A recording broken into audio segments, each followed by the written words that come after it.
ನಮ್ಮ Janavani Kannada YouTube news ಚಾನಲ್ಗೆ ಸ್ವಾಗತ. ಇಲ್ಲಿವರೆಗೂ ಯಾರಾದರೂ ನಮ್ಮ ಚಾನಲ್ ಹೊಸದಾಗಿ ನೋಡ್ತಾ ಇದ್ದರೆ ದಯವಿಟ್ಟು ಸಬ್ಸ್ಕ್ರೈಬ್ ಆಗಿ, ಶೇರ್ ಮಾಡಿ, ಲೈಕ್ ಮಾಡಿ, ಹಾಗೆ ಅಭಿಪ್ರಾಯವನ್ನು ಕಮೆಂಟ್ ಬಾಕ್ಸಲ್ಲಿ ತಿಳಿಸಿ, ಬೆಲ್ ಐಕನ್ ಒತ್ತೋದನ್ನು ತಪ್ಪದೇ ಮರೆಯಬೇಡಿ. ಬೂದಿಹಾಳ್ ಓತಿಹಾಳದಲ್ಲಿ ಸರಾಯಿ ಮಟ್ಕಾ ಉಸ್ಕು ಜಾಗೃತಿಗೆ ಡಂಗುರ. ಸಿಂದಗಿ ತಾಲೂಕಿನ ಪಟ್ಟಣದ ಪೊಲೀಸ್ ಠಾಣಾ ವ್ಯಾಪ್ತಿಗೆ ಬರುವ ತಾಲೂಕಿನ ಬೂದಿಹಾಳ್ PH ಓತಿಹಾಳ್ ಗ್ರಾಮದಲ್ಲಿ ಸಾರ್ವಜನಿಕವಾಗಿ ಡಂಗುರ ಸಾರುವ ಮೂಲಕ ಜಾಗೃತಿ ಮೂಡಿಸಿರುವ ಪೊಲೀಸ್ ಇಲಾಖೆದವರು ಜನರಲ್ಲಿ ಜಾಗೃತಿ ಮೂಡಿಸಲು ಮುಂದಾಗಿರುವ ವಿಷಯ. ಗ್ರಾಮದಲ್ಲಿ ಜೂಜಾಟ, ಮಟ್ಕಾ ಆಡುವ ಹಾಗೂ ಸರಾಯಿ ಹಾಗೂ ಉಸುಕು ಮಾರಾಟ ಮಾಡಿದರೆ ತಕ್ಷಣ ಪೊಲೀಸ್ ಇಲಾಖೆ ಪರವಾಗಿ ಕಾನೂನು ಪ್ರಕಾರವಾಗಿ ಕೇಸ್ ದಾಖಲು ಮಾಡಿ ಅವರಿಗೆ ಶಿಕ್ಷೆಗೆ ಗುರಿಪಡಿಸಲಾಗುವುದು ಎಂದು ಎರಡೂ ಗ್ರಾಮದಲ್ಲಿ ಡಂಗುರ ಸಾರಿಸಿ ಜನರಿಗೆ ಜಾಗೃತಿ ಮೂಡಿಸಿದರು.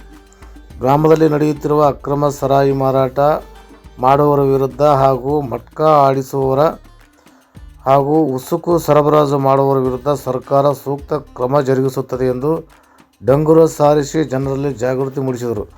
ಡಂಗುರ ಸಾರುವ ವೇಳೆ ಬೂದಿಹಾಳ್ PH ಹಾಗೂ ಓತಿಹಾಳ್ ಗ್ರಾಮಸ್ಥರು ಈ ಒಂದು ಡಂಗುರ ಸಾರುವ ಸಂದರ್ಭದಲ್ಲಿ ಉಪಸ್ಥಿತರಿದ್ದರು ಮತ್ತು ಗ್ರಾಮಸ್ಥರಲ್ಲಿ ಈ ಥರ ಮಟ್ಕಾ ಮತ್ತು ಉಸುಕು ಸಾಗಾಟನೆ ಮತ್ತು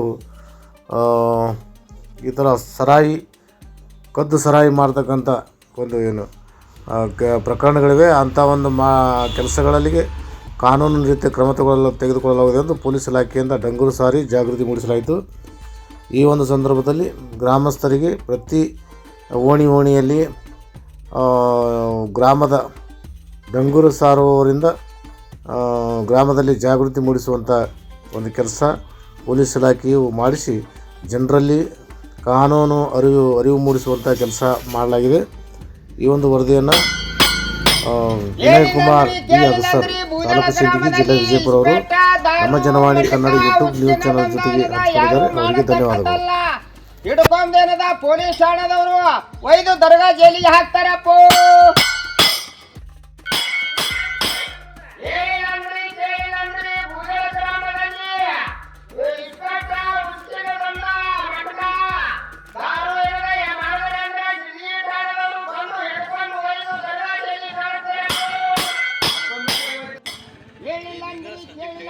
ಒತ್ತಳ ಗ್ರಾಮದಲ್ಲಿ ಇಸ್ಪೆಟ್ಟ ದಾರು ಮಟಕ ಏನದ ಉಸುಕ ಯಾರು ಏನದ ಮಾಡಿದ್ರಿ ಅಂದ್ರ ನೀವು ಪೊಲೀಸ್ ಠಾಣದವರು ಬಂದು ಹಿಡ್ಕೊಂಡು ಹೋಗ್ತಾರಪ್ಪ.